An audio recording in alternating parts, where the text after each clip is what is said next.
He made £7 million selling digital products using a simple twist. Now he's using it for books. Welcome back to Pen and Prosper, a podcast where JT Lawrence is coaching me, Melissa Delport, to be a six-figure author, and we are putting it on the internet. Friday the Delport. 15th. Hello, JT.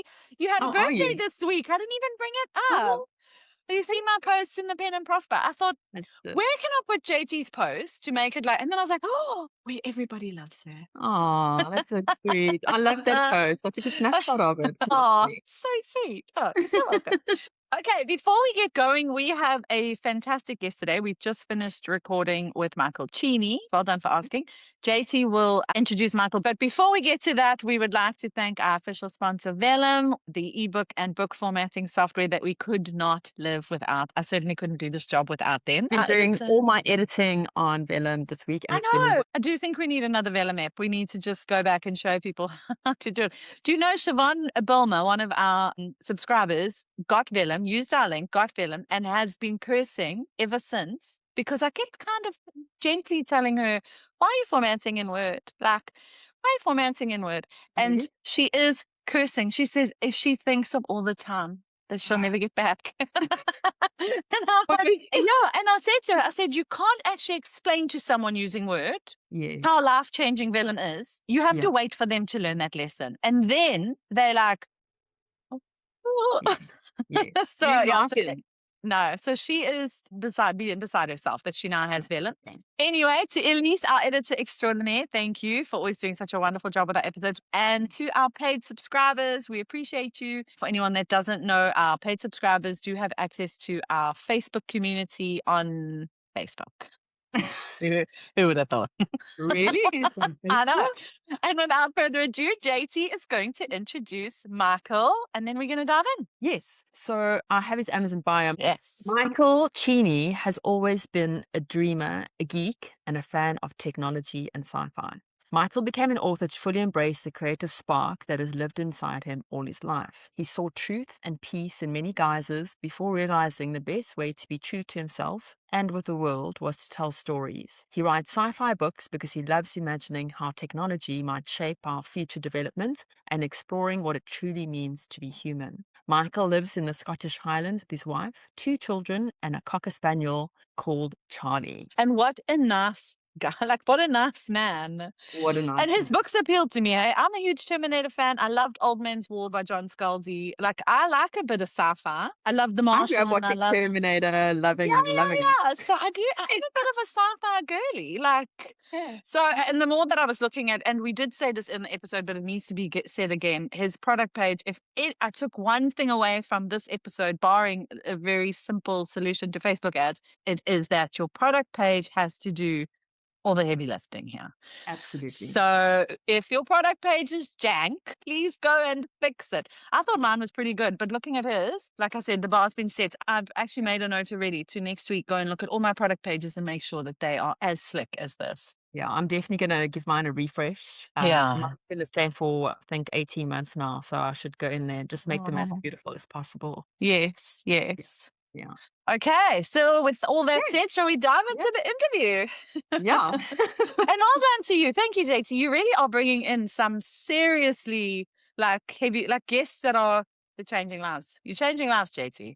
Thanks, Delport. I love You've got hearing that. some really nice guests. Yeah, I mean, yeah, no, flip. It's really is. Like, I think we have some seriously meaty content. It's so nice. It's so nice. I sit here and get in my mind every.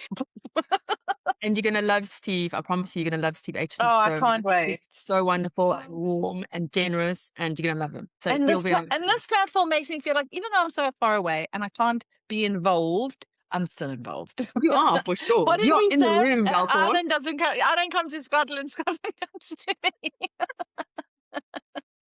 Okay. Let's dive in. Hi, Michael. Thanks so much for joining us today. It's really, really nice of you. I met Michael at the Scottish Indie Author Get-Together in Glasgow, and it was a wonderful dinner. We all learnt a lot. It was really, really great. And we did speak a little bit about the podcast because Lindsay Day was there and she's a huge fan of yours, Delport. Hi, Lindsay. And I asked Mike if he'd come on the show to talk about seems to be really good at Facebook ads. His books are doing really, really well. And Michael, maybe you can tell us about yourself and how you got into publishing and what you're doing. Yeah, sure. So I've actually prepared like some stuff to show on screen at some point. Fantastic. Oh, wonderful. Yeah, so I'm doing the talk over in Ireland next year, and I thought I'd use this as an opportunity to let you guys have a sneak preview for. Oh, that's awesome. Oh, yes, I'm in. Delport's especially happy because she's not going to Ireland. So. I'm not going to Ireland. No. You bring Ireland to me. Feel free to obviously. This is not like I'm not going to do this like a presentation and like just be talking. Obviously, I want you guys to sort of dive in or whatever. But this is kind of the headline that I'm going with. Just as a bit of background. So basically, I've been selling digital products online for 25 years. I started in 2000. I set up a community for seniors online and got that to about $20,000 a month in about the year 2000, 2001. Then started packaging up my knowledge about how to get traffic on the internet, how to get content, how to get in search engines, stuff like that. And then I started selling training products of how I did all that. And that's basically what I've been doing for 25 years up until September last year when I started selling books. So I've sold a lot of stuff online. As you can see, £7 million of stuff has come into the business bank account. Half of that went in tax. I've spent a bit and I've probably got about 2 million or so left over. So I got a lot of experience in selling stuff online. I have sold a lot of books online before September last year, but it was done privately directly to my clients through membership areas, mailing lists of like 100,000 people and stuff like that. So I know how to sell stuff online. Mm-hmm. And I was new to the author world pretty much from September last year. Wow. So you really are new, like super new. Yeah. I mean, I wrote a book. I'm not going to lie. I did write a fiction book before I started the internet marketing thing in like the year 2000. I actually wrote a book. I didn't do anything with it. I don't even have it anymore. It was just really something to do for fun. And then last year, I was like, I had this burning desire to like do something creative and actually write again. And I just thought, I've got this cool idea for a story. So I wrote this thing. And then I got on TikTok and I found Stephen Aitchison. I know we know it's like a mutual friend of ours. And he was making all this money. And I was like, oh my God. I was like, there's money in books. So, Live. You and me both, Michael. You and me both were shocked last year. Yeah, I was just, originally, my plan was literally I was going to retire, right? So I was going to retire at the end of this year anyway, like no matter what. And I was actually going to stop any kind of earning and just live off what I've got and just write for fun. That was my plan. And then obviously I saw what Stephen Aitchison was doing. I was like, okay. So I can have my cake and eat it. Exactly. Yeah. Why not? So yeah, I started in September last year. And yeah, I've now got to the point where I'm making $10,000 profit a month. Incredible. Wow. Sure. In such a short time. Such a short time. But how many books is that, Michael? I'm assuming you've turned out what you see here. So I've got 9 books published. No, I've got 10 books. Sorry, I've got 10 books published. The first one was a standalone, so I kind of don't really count it. It's not really doing much. But yeah, I've got 9 in a series. I love the covers. And I love the name. That branding is so slick. For people not watching, these covers are they are exceptional. The colors, the art direction, they are so beautiful. Well done, Michael. Well done. Yeah, I've seen yours, and I think I need to up my game now because your covers are like. I don't agree. Honestly, your covers are just like next level. But so I've got that many books. But what I wanted to kind of share with you guys is I'm super excited by it. I'm kind of like it's bubbling up. It's like a passion of mine that I've been helping all my clients with over the 25 years, which is like the big thing about how to sell anything online and what everybody's missing. And I see authors making this mistake as well. And I just wanted to try today and go through everything that I've done to get to this 10K a month in in just a few months, but also focus on the number one biggest thing that will help you sell more of anything online, and obviously make it specific to authors. You hear us? We're listening really I'm, hard. I'm riveted. I'm thinking, why am I so quiet? And then I realized it's because I'm literally holding my breath, like, okay, sign me up. Yeah. So I'm I don't trying think Emma shut up for so long. as I say, feel free to interject at any time if you've got specific questions about like how I've other stuff that I've done to get to the point where I have so quickly. I mean, I'll give you a 2-minute sort of summary in a second of that. But what I wanted to cover today was this stuff. So it's the big problem. We'll look at what that big problem is and how to fix it. We're going to talk about reverse selling and how most people are selling in the wrong order. And then I've developed this thing called diamond model for a winning ad. So there's 4 things which make the kind of points of a 4-sided diamond. And I'm going to look at those, and I'm going to use examples of ads that have worked for me, ads that have not worked, and we'll look at other people's ads as well. Great. And that's basically it. So wait a second, before we come on to Kevin Costner. I was going to say, yes, Kevin. Yes, Kevin is showing Kevin up. Costner and the field of dreams. So basically, how did I get to 10K a month? I obviously wrote a lot of books. My books are pretty short. So they started out 35,000 words. They're like novellas. The later ones are 50,000 words, but definitely the volume that I was putting out, books out, was definitely a key. You write really quickly, don't you? And you dictate. I dictate, yeah. So I've got it down to a fine art now where I actually wrote a 50,000 word book, complete from blank page to edited and ready to publish in 7 days. No. Wow. No, I hate You you. see, JT, you see, you little slowpoke. You can do it. Using No, I'm sorry. That's ridiculous. using dictation. Yes. But it's taken time. So I've got kind of 3 things on my side, but I don't want this to put you guys off or put anyone else off from thinking, oh, well, you've got these 3 things. But the 3 things I do have that have made it easier for me are time, because I've gone full time. I just sort of down tools in my business and went full-time author. The second is obviously 25 years of marketing experience. Yeah, exactly. Yes. Yeah. Which most people don't have. And the third is I do have money behind me. So I was able to scale my ass pretty quickly. Ah, dang it. But That's me out. A fold. but what I want to say is I've done that and spent that money to get to a point now where I know what works. Yeah. So you don't need that huge amount of money that I started with. I was putting a lot of money in to make all the mistakes that normally, if you've got a small budget, it might take you years or, several months to find out. I found them out in weeks, but you don't have to do that because I'm going to tell you what. Yeah, I'm just going to say, you're going to save me all that money, Michael. Yes. You don't need to do it. So yeah, I don't want people to think, oh, well, it's fine for him. You just chucked a ton of money at it. Obviously, if you've got a lot of money, you can make money, but if you're not doing it in the right way, you're still going to lose. You're still going to lose money in the long run, or you're just not going to make very much. So yeah, so I had those 3 things, but yeah, it was about putting a lot of books out, really focusing on the throughput of the books and matching everything through. So the big problem. So Kevin Costner is not personally the problem. Obviously, I put him there because it's nice to look at. But it's in this movie, The Field of Dreams, and there's this famous quote, "Build it and they will come." Now, it's not just authors that fall into this problem. It's pretty much many business owners, people that set up hotels, restaurants, hairdressers. Oh, I'll just set up this thing. And then people try and advertise it. But it's bad advice, right? Build it and they will come. It is totally bad advice. The other bad advice is this one. So build the world's best mousetrap and people will beat it path to your doors. It's famous quote, right? If you have the best thing ever, then people are going to find it.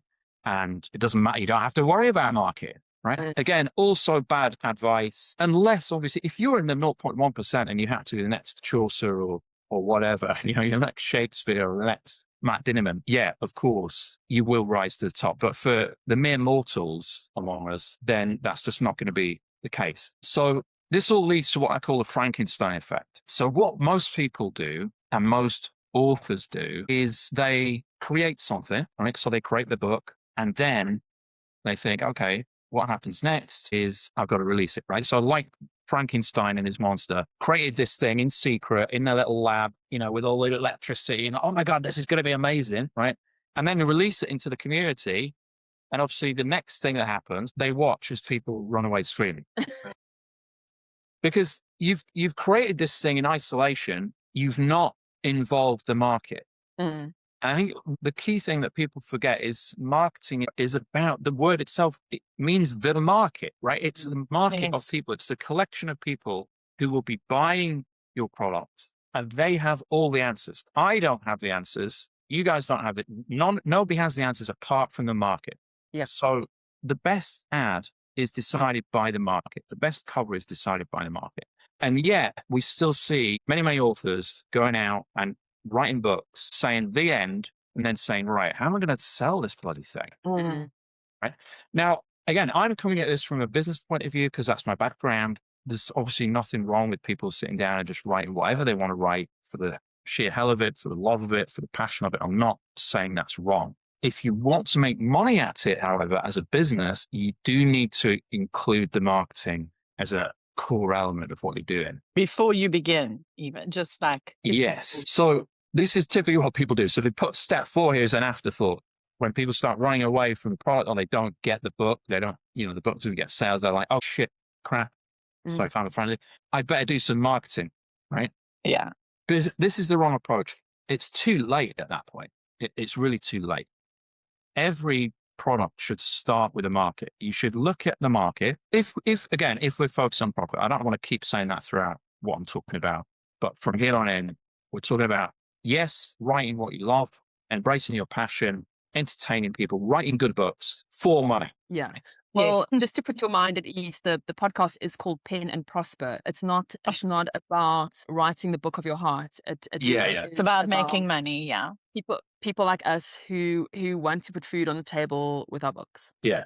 I just get a little nervous that there's people out there kind of thinking, I don't think they're watching. They haven't watched this far.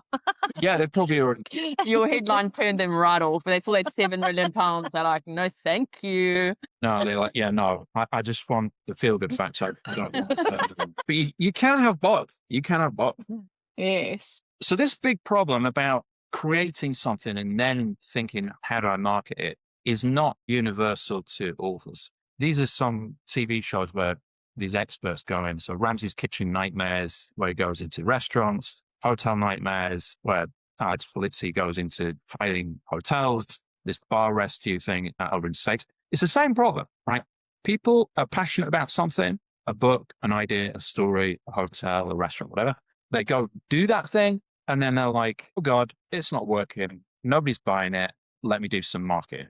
Right? So this is not unique to authors. So early on in my internet marketing career, when I was selling training and I was offering coaching and things like that, initially I spent about 80% of my time on the product. Because I thought if I make the best product possible, I make it perfect, it's going to be great, right? People are going to love it. They're going to tell their friends and family. And it's going to sell itself. Yeah, it's going to sell itself. And I spent only 20% of time on marketing.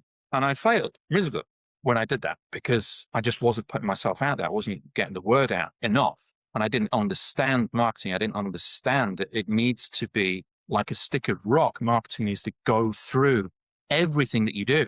It needs to be an intrinsic part of the cover, the book, the blurb, the opening first line, the cliffhanger at the end of chapter 1. Like it's all driven by what market research you do before you even put pen to paper. So I then switched it around and thought, well, what if I spend just 20% of my time on creation and 80% on marketing?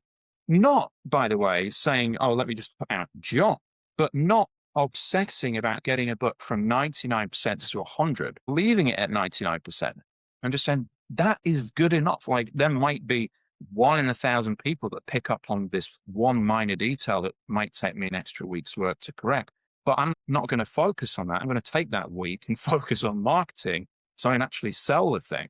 So when I made that switch in my marketing business, my online business, that's when I really turned things around and started making a lot of money. So that's the kind of the first takeaway, is that marketing has to come first, not last. Yeah, agreed. And it's kind of like I've heard so many authors who can't sell their books saying, I've got the writing down pat. I know how to write a book. I just don't know how to market it. And I think that that's kind of often a sign of like, okay, you didn't think this through from the beginning. It was that you wrote a passion project, and it's not that you didn't know how to market. You didn't think about it. You just thought about writing this book from your heart, but nothing beyond that. Yeah, And exactly. that's why writing to market and writing according to genre expectations is so important, because you already know that there is a hunger for that particular product. So you write according to what the market is looking for.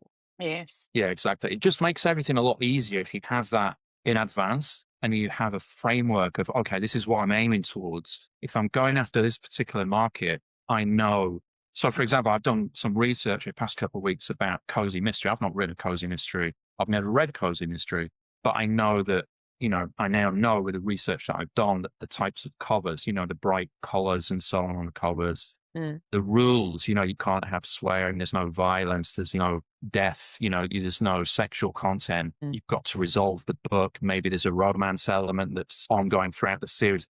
So if you learn these things in advance for the market that you think your story is going to go into, it only does it shape the writing and make the creation of the story easier. It shapes everything, the design of the cover, blurb, just the whole thing, Yeah. So we'll move on now. Again, obviously that's kind of high level, and I know you guys know that stuff. You're not like, I'm sort of teaching you to suck eggs here, but we'll get into the detail of it now. So this is about the next step is this reverse selling idea. So you have the ad to sales flow. If you're going to advertise, most people advertise. If you're not going to advertise, obviously your books, you need to do the whole social media thing and trade your time rather than your money. There's debate as to whether or not that's easier or harder. A lot of it is just down to, what you think you're good at and what you enjoy doing. For me, I'm literally focusing on two things only in my author business, and that is writing and ads. I don't do any social media really to speak of, and I've got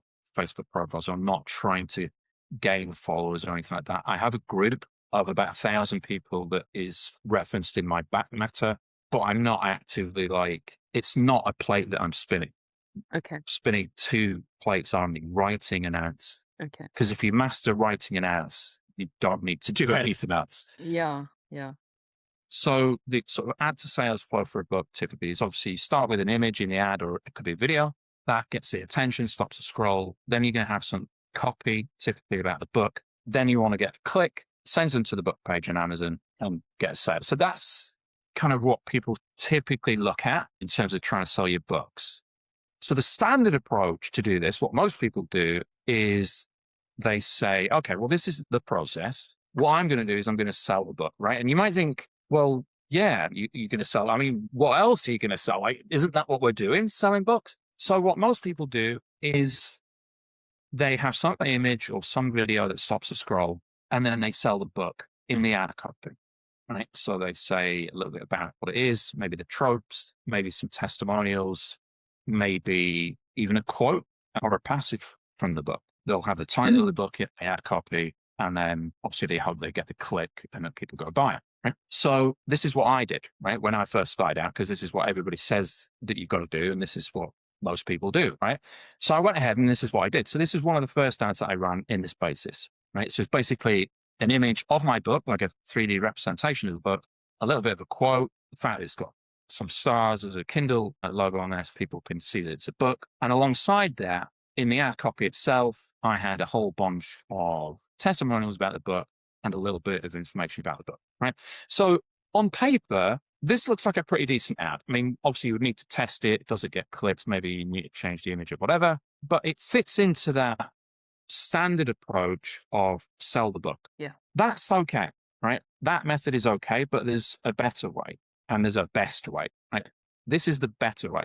The better way is to sell a click, because if you sell the book, the problem about selling the book is that it's not your job to sell the book on Facebook. Right? If you're doing a Facebook ad, the job of the ad is not to sell the book.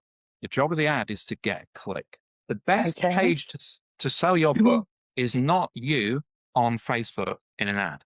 That's not the best weapon for you to sell your book. The best weapon for you to sell your book is your book page on Amazon, because it has all the testimonials on it. It has the star ratings. It's got the full book cover. It's got the preview. It's got the sample. It's got the different form. It's got everything. It is a brilliant selling machine that Amazon has spent billions developing. So you're never going to compete with that, with what you write down in a Facebook ad. So you shouldn't really be trying to sell your book on Facebook. You should be trying to sell, initially, the step better is to sell a click. So let's talk about selling click. So to sell a click is a different approach, right? Because what you're doing now is you're not trying to convince people to buy the book. You're trying to convince people to click the ad. And that is a big difference. If you try to convince people to buy the book, and you do that approach that 99% of authors do, you do not get that many clicks, because many people make a buying decision on the strength of your ad, which is a weak method to sell a book. Yes. It doesn't have everything that your book page on Amazon has. And most people that see that ad will make a buying decision on the basis of that weak tool, and they will not click. If they're not convinced by your ad, they're not going to click. Right. And they won't be convinced by your ad if you're trying to sell the book, because you can't put everything that's on the book page in Amazon into your ad. It's impossible. And because you don't get as many clicks, when you give more information in your ad about the book and you think you're doing a good thing, you say, oh, but these are the tropes. And oh my God, it really is good. Honestly, and I've spent so much time on this, and look what all these people say. And here's the first chapter of it. You think you're helping them make a decision, but actually you're kind of repelling them, because you can't ever compete with the book page on Amazon. And what you do by giving them more information, you're forcing them to make a buying decision on your book on Facebook. Got it. And when they've made that decision, most of them don't click. And when people don't click the ad, Facebook says, this is a bad ad. Let's charge this advertiser more money, because people are not engaging with it. If you give people all the information about your book in your Facebook ad, are people going to have questions about it? No, right? Because you've said how much it is, what the title is, the tropes, the genre, who the main protagonist is, like all the different formats it's available in. People don't have any questions. Well, isn't that a good thing? No, because then nobody comments. And again, if nobody comments on your ad, Facebook says, this is a bad ad. People hate this ad. They're not engaging with it. It's irrelevant. Let's charge this advertiser more and see if they're stupid enough to keep paying the higher click rate when the other person does eventually click. So, I'm feeling very attacked, Michael. This sounds to me. I've gone through this. This is what I'm saying. This is why I'm poor, clearly. I wasn't meaning to specifically look at you, Melissa. No, we all know Delport. She makes all mistakes. That's always me. And also, I'm so quiet because I'm like, it's like my brain is once again exploding, because this is making so much sense. Yeah, it really makes a lot of sense. Like when someone says it, like you would think it would be logical, but it's funny how when someone says something like, oh, I didn't even think of that. Okay. Yeah. So yeah, now we're moving on to a different approach. If you try and sell a book, we obviously covered that. It doesn't. I mean, I'm not saying it doesn't work. It just doesn't work well enough, right? Because the other thing about it is everybody else is doing it. So your ads kind of look the same as well as everybody else's. But the biggest thing about trying to sell a book is it's expensive, because you don't get the engagement, right? You don't get the engagement on your ad. Because you don't get the engagement, you pay more per click. Facebook wants tons of comments and tons of clicks on your ad. That tells them that this is resonating with their audience. They want your money, obviously. Facebook wants your money, but they also need to keep their audience happy. If they upset their audience, they don't have a business. So if you're putting ads out that people are not clicking on and they're skipping past and not engaging with, you are step by step ruining the Facebook community and therefore damaging Facebook's business. And it penalizes you accordingly by charging you more. So moving on to selling the click. This is an example of an ad. I'll describe it. So this is an example of ad that is purely selling the click. And it's a warning message. It says, warning, this sci-fi book is not for everybody. It says text only ad. There's no image in this apart from a logo of like an eyeball with a cross through it, basically to sort of demonstrate sensitive viewing. Warning, this sci-fi book is not for everyone. And then it's got quotes, deeply offensive, 1 star, childish humor, 1 star. This rogue robot.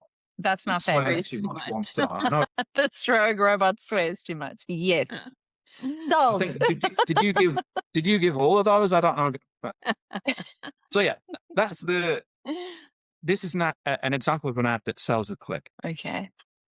it still says it's a book. This sci-fi book is not for everybody. It still says a little bit about the book, sci-fi book, and it also says at the end, this rogue robot. Right? So it's not that it's this huge clickbait thing. Ambiguous, yeah. It's still giving it enough information. And because it's targeted to sell a click, it gets a lot of comments. You can maybe not quite see it, it's a bit small at the bottom now, but it got 120, this ad got 120 comments. And there's no title on this, right? There's no ad copy. There's no massive screed of paragraph of text that goes along with it. Everything in the ad is what you see here. The ad copy is simply read the complete series, all 7 books in Kindle Unlimited. That's it. So what this means is, if you see that and you're like, oh, that sounds cool, that sounds funny, the only way you can find out the title and the only way you can get the book is to click the ad or comment. Okay. That's it.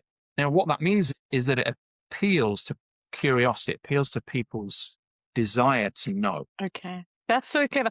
Because by not putting the title there, for people who can't click through for, say, at work or whatever, they would have to comment to ask you what is it called. Yeah, exactly. Which you want. Right? Because what happens when they comment, I'll show you the word in a second. But what happens when they comment, because you will get comments, I get comments every day. Where's the title? Oh, great ad. This is really bad marketing. And it doesn't even have the title. I'm like, yeah, it sure is. But I reply and I give them the title and I basically explain why the ad doesn't have the title and explain that, when I put the title in, I get less sales. And that's why I do it. I'll give you the full wording later on. But what happens is I reply to their comment. They typically will reply back and say, oh, I had no idea that's why. Thanks for letting me know. I'm buying it. So what's happened there is, firstly, I've got a sale. But secondly, I've got a number of comments from one interaction because they've said, what's the title? I've replied and said, this is what it is. And they've replied and said, thanks. So Facebook is like, oh my God, this ad is kicking off. Like, people love this ad. They're chatting about it. There's comments going on. Let's charge this guy less because this is good for our community. So on this ad, I was paying about 7 pence a click. In the previous ad, that was about the book, probably paying about 25 pence a click. It was getting less clicks, less comments, less engagement. So that was the second way, selling the clip. First way, selling the book. Most people do it. It's not ideal. Second way, selling the clip was the better approach. But I've since discovered what I feel is the best approach of all. Scratching that on my notes. That wasn't it. I was ready to end the meeting, set up some ads. No, that's it. No, you can throw that away. You can throw that away. Okay.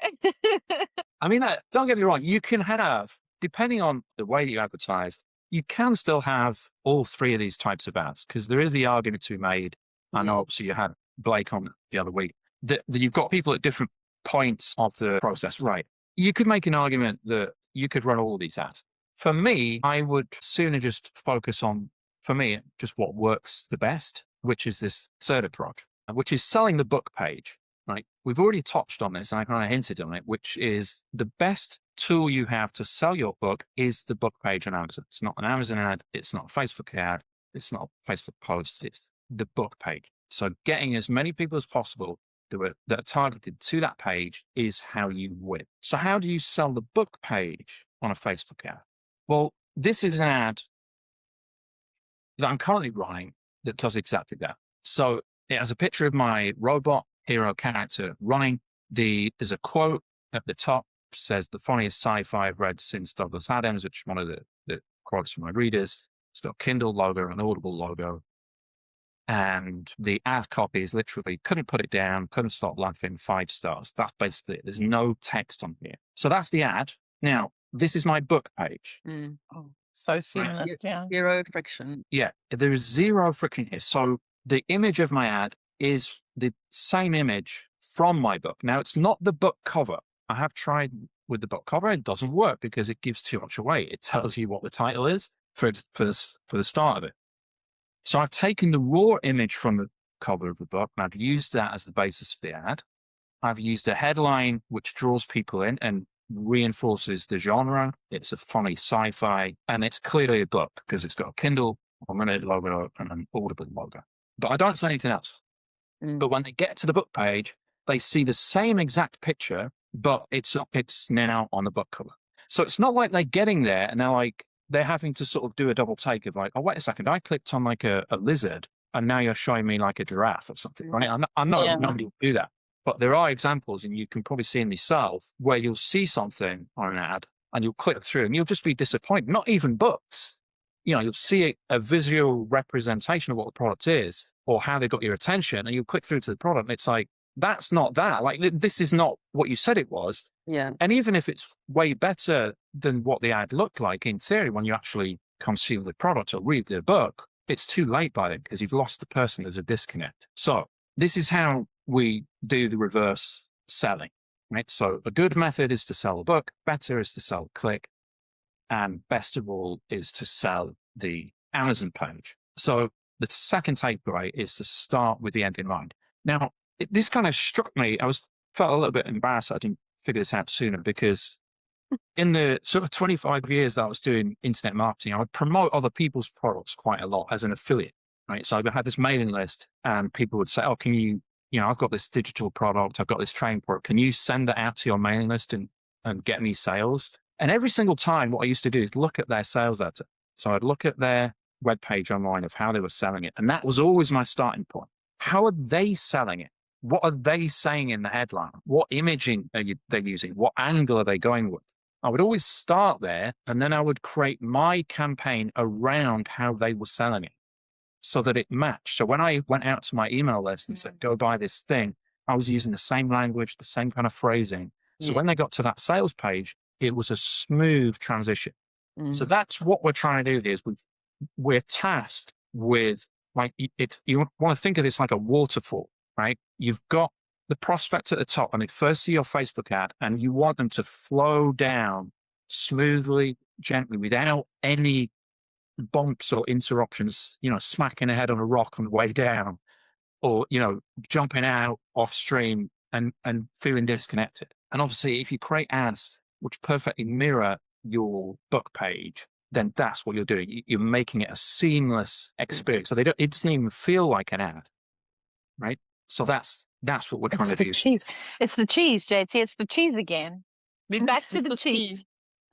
The holes in the cheese. And that was a James Blatch analogy of how you get a sale. Is you have to be able to pass through every single hole in a whole lot of slices of Swiss cheese without touching any cheese. Right. And they all stand for different things. Yeah. Yeah. It's basically the same. We'd like to take a quick break to tell you about our sponsor, Scribe Shadow. If you're an indie author, you already know that publishing a book is only part of the journey. Reaching readers in new markets is where things get really exciting, but translations have traditionally been expensive, time-consuming, and honestly, a little overwhelming. Which is why JT and I both use Scribe Shadow. We originally started using it for our translations, and it quickly became one of the tools we can't live without. Personally, I started translating my books in May last year, and my income skyrocketed. Scribe Shadow saves us time, the workflow is simple, and best of all, it's affordable. It's made book translations accessible for indie authors, and in just minutes, you can translate your novels into multiple languages with high-quality results, which opens the door to exploring relationships with readers all around the world. What we really appreciate is that Scribe Shadow understands indie authors because it was built by people from the indie publishing space. This isn't a massive faceless corporation. It's a small family-run team that understands the realities of self-publishing, tight budgets, and wearing 20 different hats at once. They also offer things like cover creation, audiobook translation, and a straightforward credit system that keeps the whole process simple and affordable. Importantly, you always keep full rights to your work, and your books are never used to train AI. So if you've been thinking about expanding into foreign markets, or you just want tools that genuinely make your author business easier to run, check out Scribe Shadow. It's become a really valuable part of our workflow, and we're genuinely happy to recommend it. If you'd like to try Scribe Shadow, we have a special code for you. You can get 30% discounts. It is Pen and Prosper 30. You can use that at checkout. Perfect. And let's get back to our episode. So that brings us on to this diamond model. Okay, so this is what I've worked out with kind of reverse engineered why this ad and ads like it are working so well. Okay, so just to give you a bit more background on the ad, this is a dynamic ad. I mean, we can get into the specifics if you want, but the specifics of what you set on Facebook isn't as important as the the theory of what's going on here. But behind the scenes, this is a dynamic ad with 10 different images running and 5 different headlines and 5 different primary texts. Now, each of the images is directly matched to the book page on Amazon. The only difference is the headline, the quote that I've used over the image, the reader quote. You'll notice here that one of them, as I say, I did try using the book cover itself, the one that says Confessions of a Trash Droid. That didn't work. Okay, so I've got rid of that. But the rest are all still running. And the key thing about dynamic ads and why I'm a big proponent of these is Facebook will serve the best image and the best variation of text to the right person at the right time. Mm-hmm. So there'll be some people that respond to this Douglas Adams ad, the funniest sci-fi since Douglas Adams. And there'll be other people that respond to the, this is offensive, 1 star, right? And Facebook over time will learn which people are which. So it's not about saying, it's not a dynamic ad on Facebook. It's not about finding the best ad overall and you just kill everything else. You leave all of them still running and Facebook will serve the right ad to the right person. So that's dynamic ad. So you definitely got to do that. And this is all just done in one ad. There's literally one ad, global target, like no target, literally over 18 in the US. One ad, 10 images in dynamic. The text I've used you get 5, you can use up to 5 variations of primary text, which is the main ad copy, and 5 variations of the headline, which is what goes next to the bottom. I'll just use the same for both, but come up with 5 different sentences. And they're rotating. So between that, you've got all these different permutations, 10 images, 5 different primary text, 5 different headings. There's a lot of different permutations, but Facebook will eventually learn and has learned which people, where, of which gender, which age, which geography, like which ad best. Yeah. And I just leave it to do its thing. I also love dynamic ads. I think that they work so well. I'm playing with them now. I have heard, however, that Facebook are going to stop offering dynamic ads. And now their thing is called flexible ad formats. I don't know if you've heard of that. And I don't know how quick the rollout will be, but apparently it's very similar. So we don't really have anything to worry about, but the phrase dynamic ad will be out soon, apparently. Okay. That's highly unusual of Facebook to go changing things. And I know. I've never known them do that before. Especially when things are working so well. Hey, they never change stuff when things are working well. Anyway, moving on. The last time they changed something must have been, I don't know, at least 5 hours ago. So I don't know. This is 5 hours. We've been on this pod for a while, you guys. Yeah, no, they're forever changing stuff. So, yeah, that is so clever. I've created this diamond model. Okay, so these are the 4 things. I like my kind of ways of remembering it. So it's also A, B, C, D. So you've got the 4 sides of this diamond that you need to cover off. So the first is about. So you need to say a little bit, this is in the kind of winning ad. You need to say a little bit about your book or what the book is about, but only a little bit. Right? So referencing back to my ad of earlier, it says that it's sci-fi. Obviously, the picture itself is a robot, so it's pretty clear what the genre is, and that's it, right? But I'm not going into the whole detail. Oh, it also references humor, right, in the nature of the ad and the quotes. So they know it's a funny sci-fi book about a robot, okay? That's enough.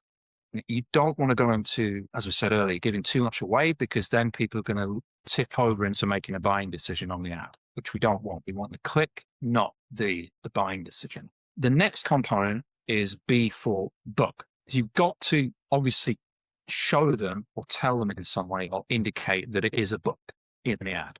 I mean, easiest way is obviously if you've got Kindle logo on there or an Audible logo, it's pretty obvious. If you've got the word like, don't read chapter 1 in public, it's pretty obvious it's a book. I would not recommend putting an actual picture of a book on there. I think you're far better to have a larger scale image, as I've mentioned before, that's maybe an aspect or a component from the cover.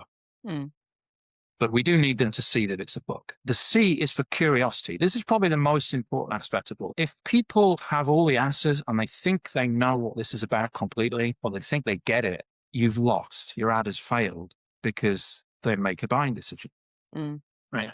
So you want to pique their curiosity to click. You want to get them to click. So the easiest way to do that is you don't give them what they want, which is what's the title of the book, and they have to guess or they comment, which is, again, you do want that, you want comments, or they have to click, which is definitely one. So that's C. You've got to evoke curiosity. If you don't evoke curiosity, if you give them everything, they won't click. And then the last one, D, is for destination. So you must match your ad to the destination page. It starts with D, so I'll call it destination. Obviously, we're talking about the Amazon page, right? So that's your 4 things. You've got to say what it's about a little bit. You need to say it's a book. You need to evoke curiosity, and you've got to match it to the destination page. So if we now go through this, I'm going to walk you through some of the ads that I did that worked, some that didn't, and then maybe we can talk about maybe ads that you are running or have run and where you think they fit into this. So this is the winning ad that I'm using at the minute. This bit over on the right-hand side, I just put it. This is the text. When somebody asks me what the title is, this is what I reply. I say, the book is called Confessions of a Trash Droid. I'm an indie author, and when I put a title in the ads, which you'd think is good marketing, those ads actually make 75% of your sales because people don't click. Who knew? And when that happens, it means I can't keep doing what I love, writing books that entertain people and support my family process. And then that is... Look at you appealing to the people. That is genius. That is so smart, because you've actually also come across as super likable, and who doesn't want to support a likable person? You'd be surprised how many people, like, I get comments. I need to support my family. The 10 million quid in my bank is looking a little bit. Yeah, well, it's like They don't know that, Delport. It's genius. I feel like shame. This poor starving artist. But I've only got 2 yachts. I mean, come on. It's our amateur numbers, right? That's why they say don't believe everything you read on this. I love this. But this is so clever, because it really is. You've also taken, it looks like you've taken a lot of time to respond instead of just these one-word answers or emoji answers or, Yeah. But yeah, it turns a lot of people around. So I've had people literally drop in F-bombs, like, why the F haven't you given me the title? What's the title? This kind of stuff.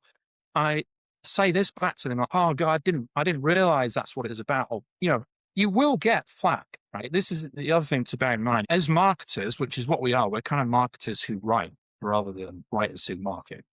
Yeah. As marketers, you are going to get flack, right? Because you're selling, and people don't like being sold to. So if you're not getting flack, you're not selling harder, right? You're just not. If you're not getting people commenting, then you're not marketing in the right way. Plus, you're not getting the engagement that Facebook wants and rewards you with lower cost per click. So I do get, as I say, several comments every single day. What's the title? It'd be great to use a title. Why don't you use the effing title? But when I put this in, you'd be surprised at how many people say, oh, I didn't realize that. I bought, I'm buying it. I've gone to buy it. An important note here, I do hide their original comment. When anybody asks what the title is, I hide the comment. Clever. Because otherwise... So someone else can ask. Yeah, exactly. Otherwise, everybody sees it. When you hide a comment on Facebook, it still counts as engagement from Facebook. Okay. So this is what's happened since I started doing this type of ad. Excellent. So I've gone from $450, maybe $500 a day up to sort of 700. Living the dream, Michael. Living the dream. Yacht number 3 incoming. Yacht number 3 is incoming. Inbound. Yeah, I don't have any yachts. Look, I mean, as you can see, I'm in the smallest, jankiest room in the house. This is what I get to I'm a kind of an anomaly, because I literally don't buy anything. I don't know. I think there's something wrong with me. I don't spend. I don't have any desire to buy anything. I don't know. I just like doing stuff and making stuff. It's like selling things. Yeah. Would you like 2 new best friends? Sure. Who have no problem buying things. Most of it's kind of locked up for a few years. I'm So what I'm going to do now is I'm going to go through these 4 metrics. So the diamond approach, the about, book, destination. We're going to look at each ad, or a few ads anyway, and just say what were they missing and what did they have. Okay. So this is you remember this is the first ad that I did. It's got a picture of the physical book. This is typically what most people do, bit of a quote, and then a big spiel about the book. So obviously I had the about section covered, right? You need all 4, right? That's obviously the key. I know I never said that, but it's pretty obvious. You need all 4. So I covered what the book was about.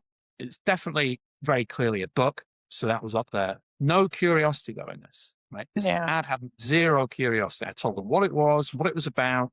The text that went with this was huge. I mean, at some point, I was even putting the first chapter in the ad, right? Because I thought, if I sell them on the first chapter, they're going to love this, right?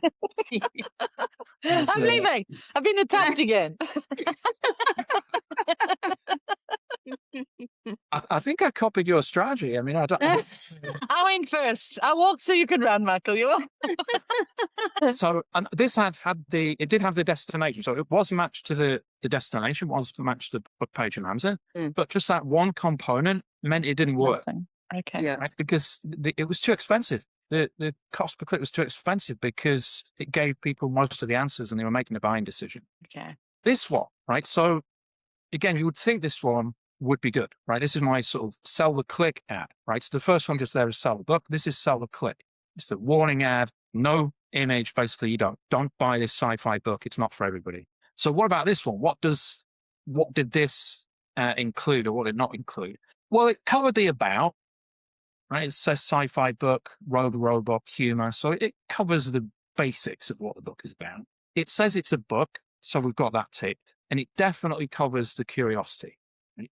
Now, so far, this looks good. And because of this ad was getting the cheapest clicks I've ever got. And it was absolutely crazy. And I thought I was going to be getting probably like a fourth or a fifth yacht in a matter of days. It was just cranking so many clicks for so cheap. Yeah. But no reference to the destination whatsoever. You go from this to the book page and it's like a new sale. Like when they get to that book page with the orange book cover, they're having to be resold. They didn't get to that point really grasping what this thing was. Yeah. Because this ad, there's obviously a sliding scale of curiosity. When you sell the book, you've got zero curiosity. You're basically showing everything, right? It's basically turning up on a first date with the closet, dumping all your skeletons onto the table before the first course comes and saying, yes, so do you want a second date then? And obviously the person runs off. This ad was just not revealing hardly anything. So it's getting a whole bunch of clicks, but they were clicking with their own preconceived notion of what they might get on the other side. So because of that mismatch, yes, a ton of really, really cheap clicks. They did convert. I mean, I think this one did better than the selling book ad because it was so cheap, but there was still a better way, which is the one I've already covered. This is another ad that I tried before I kind of came up with this 4 metrics for this diamond model. So this is a play on a common meme where you've got this guy and he's with his girlfriend in the street and he's looking back at this. It's traditionally the meme is another girl in a red dress. So I swapped out the girl in the red dress for my character Tait, the droid. Guys, it says, warning, do not read chapter 1 in public.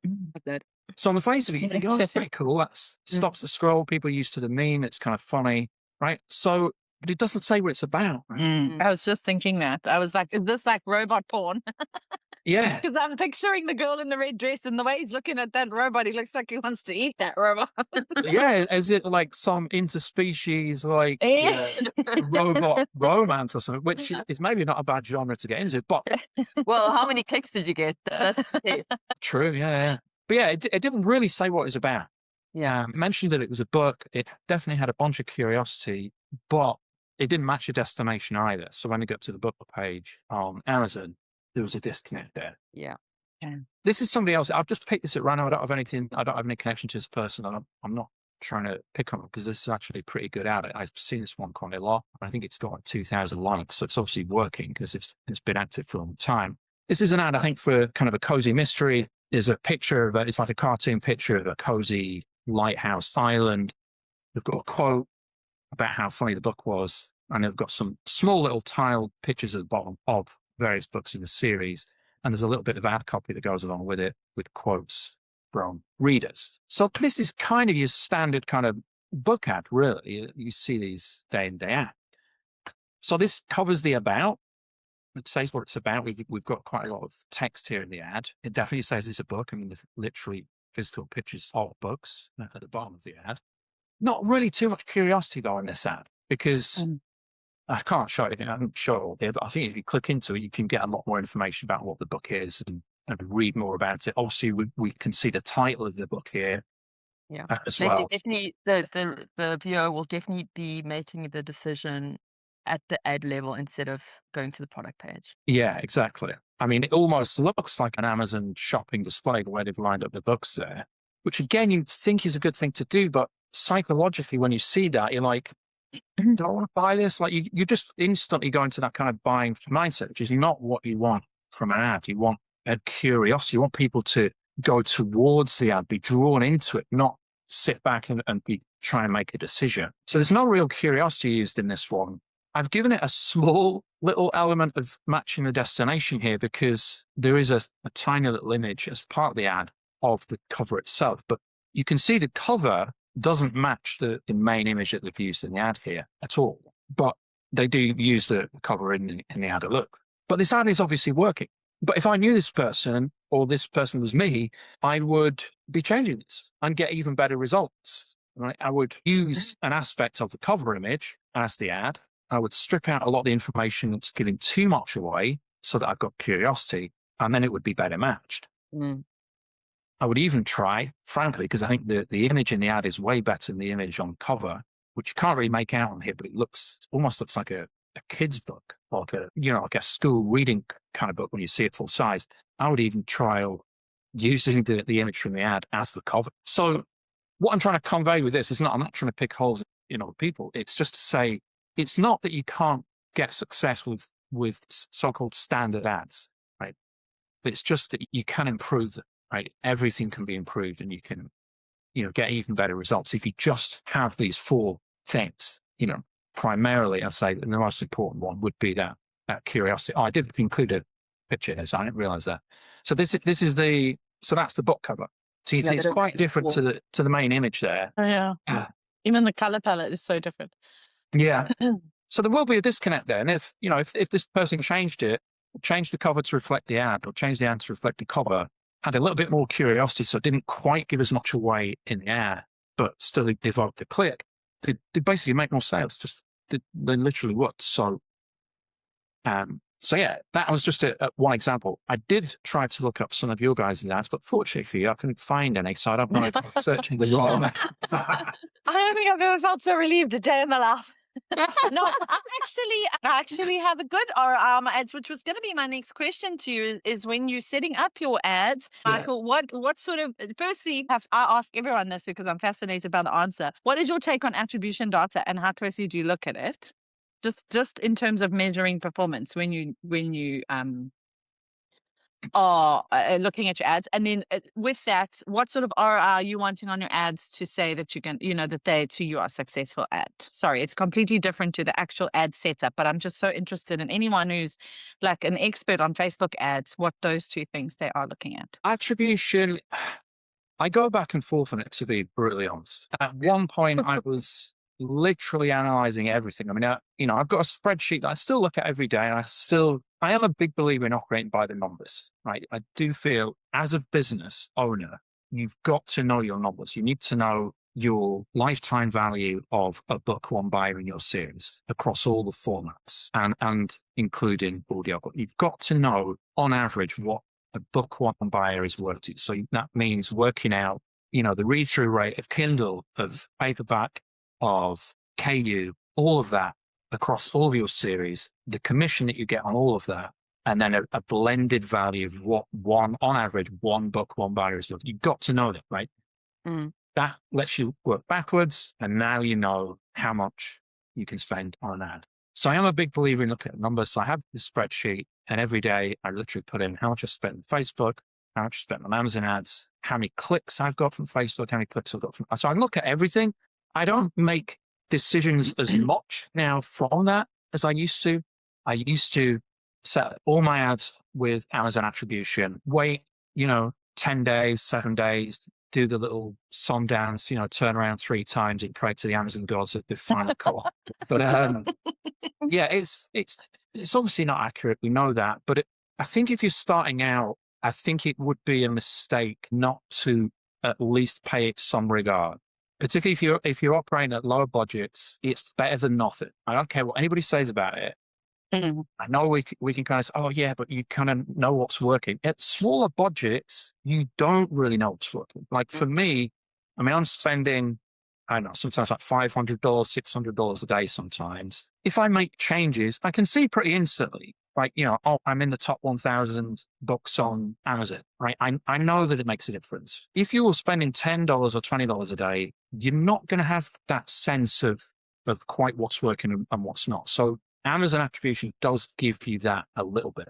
I wouldn't be purely guided on it. I think in the early stages, it's probably more important, ironically. And as you are able to put more budget in and you're shifting more volume of clicks, I think you just get a feel for it. It almost becomes like a second nature. You can look at your dashboard and you just know, like, you know, based on cost per click, what the sales volume did yesterday of your book one.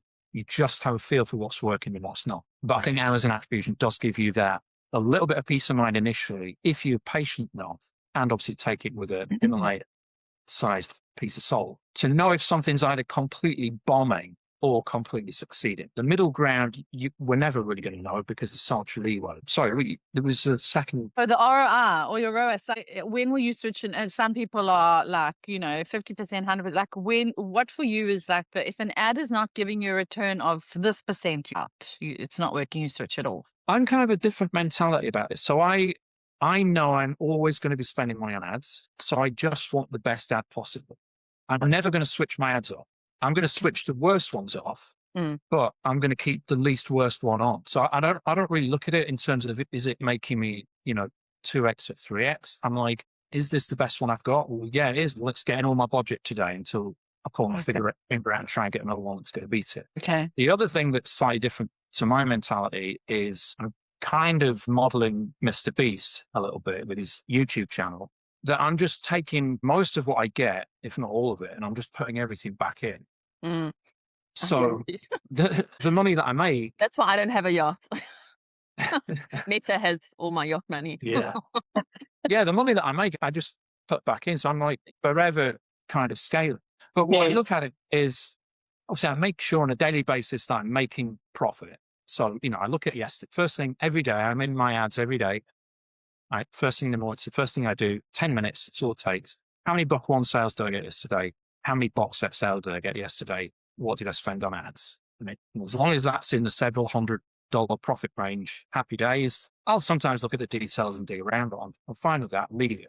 But what I also know, because I've got my LTV, is that over the lifetime of those book one buys that I got yesterday, which yesterday was about 130, I think, I know that currently my lifetime value is about $11 on a book one buy. So yesterday, I should, over the lifetime of those buyers, make $1,500, taken out from the few $100 that I already made yesterday, if that makes sense. Can I just encourage the people listening who they haven't worked out their LTV yet?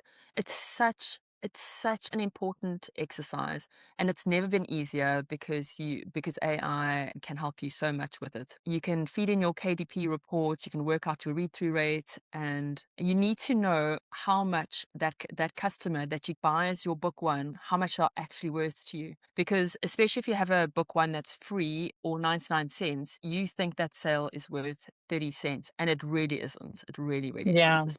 6-book series, a 12-book series, or you have a huge catalog, even a small catalog, but a great read-through rate. So it's a number you absolutely must know if you're spending money on marketing. Yeah. Yes. Yeah, and you need to track it as well. So you need to, I do it about once a month, and I go back typically about 6 weeks, because it's impossible to know exactly how long it's going to take people to get through the series. My series is 7 books. They're 35. And you're releasing so quickly that your number will keep changing. Yeah.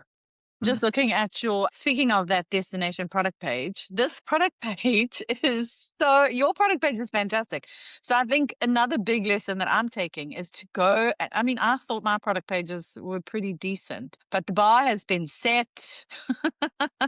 What do you call your A+ content is fantastic. Just looks so good. It looks so good. The A+ thing. Yeah, thank you. No, it looks really good. I got a lot of help from Stephen Aitchison on that. Okay. Yeah, it looks really nice. And again, everything has got that color palette and that image, and so it just all looks so it's just slick. It's very, very so branded. Yes. It's like it's making me want to write like a robot romance.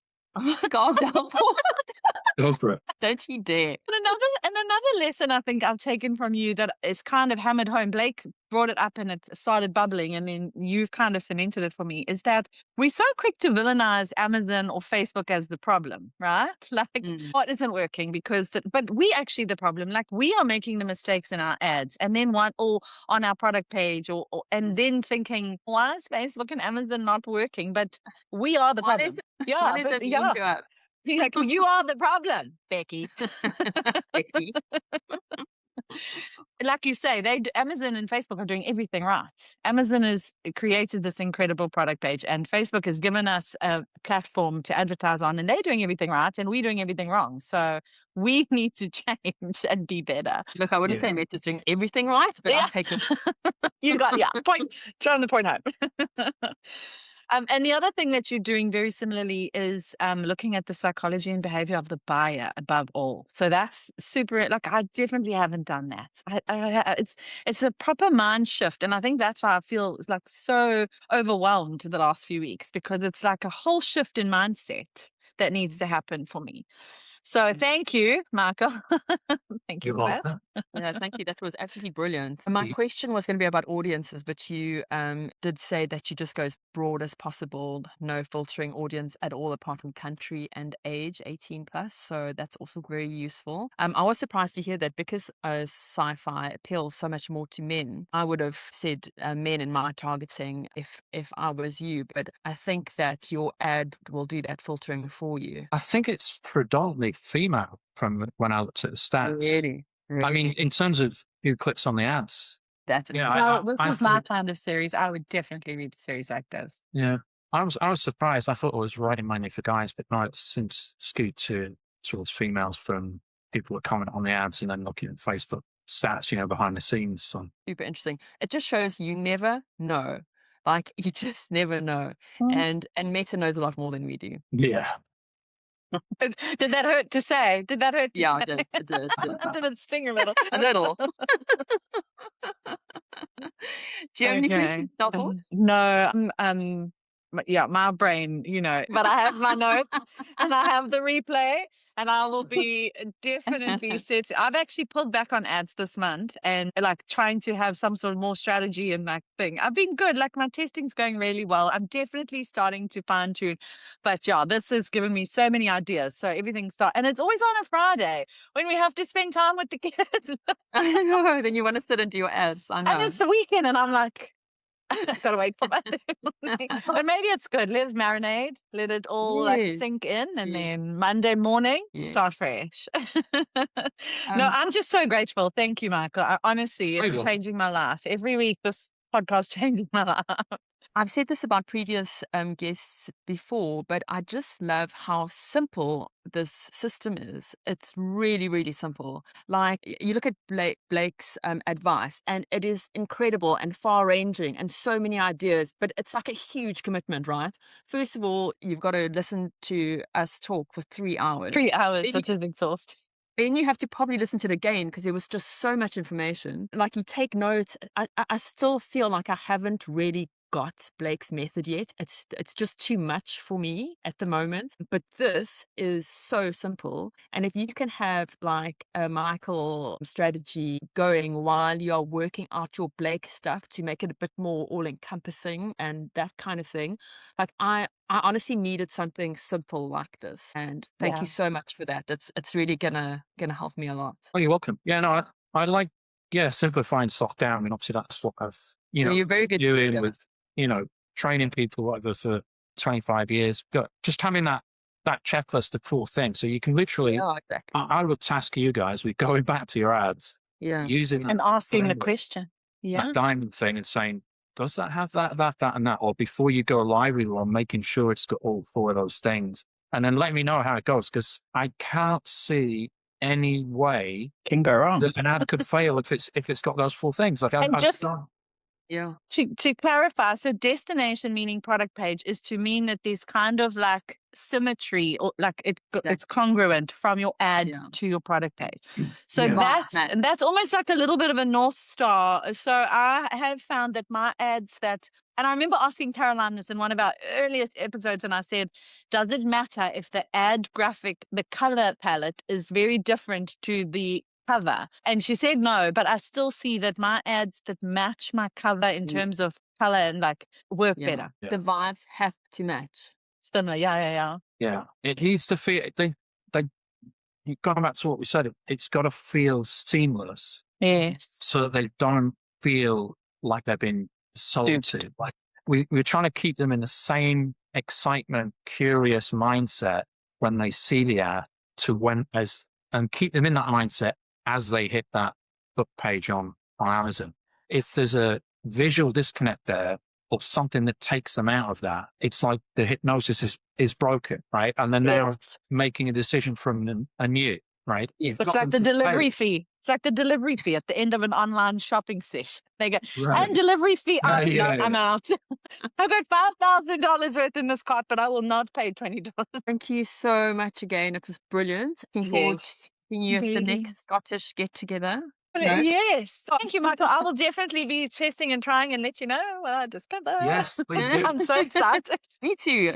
All right. Thanks so much, Michael. Thanks for taking the time. Michael, before we go, welcome. but you were just going to end, JT? Yes. You weren't? Oh, we have to do the Nobody gets up. I was hoping we could like phase out the awkward wave, but apparently not. We're going to do the awkward wave, Michael. Okay, sorry, Michael. It's just how we say goodbye. Yeah. Oh, okay. I don't know why. And it's just awkward. Thank you. Okay. He does a good one. You do a good one, Michael. That was our interview with Michael Cheney. Honestly, I meant what I said in the episode. Like I sit here and I'm like, I want to go set up a whole one day. I know. I'm desperate to set new ads up. And it's one of those episodes that I will rewatch. Like there's certain episodes that I go back once they aired and I rewatch and I take notes and so much information in such a neat little package. See, I actually don't feel that way about this interview because it's such a simple system. Like I didn't take any notes. I don't feel like I know what you mean. Yeah, I know exactly what he means. The ABCD is such a good teacher, and it's just so simple. So for once, I don't feel like I have to do 100 different things. You're like, I can do that. Watch the game. I can definitely do that, and I'm so keen. Like I really, really just want to go and do it now. Oh, okay. Well, let's hope that the Facebook gods smile upon you this weekend and give you your ad account back. If nothing else, maybe I'll just start a little new account somehow. Maybe this is a motivation I needed. Yeah, I think that you can. Oh, yes. A huge thank you to Michael. Thank you so much, Michael. It was amazing. Yeah, invaluable advice. Like super, super cool. And to our official sponsor, Vellum, as always, thank you for walking this journey with us and making formatting books so much easier.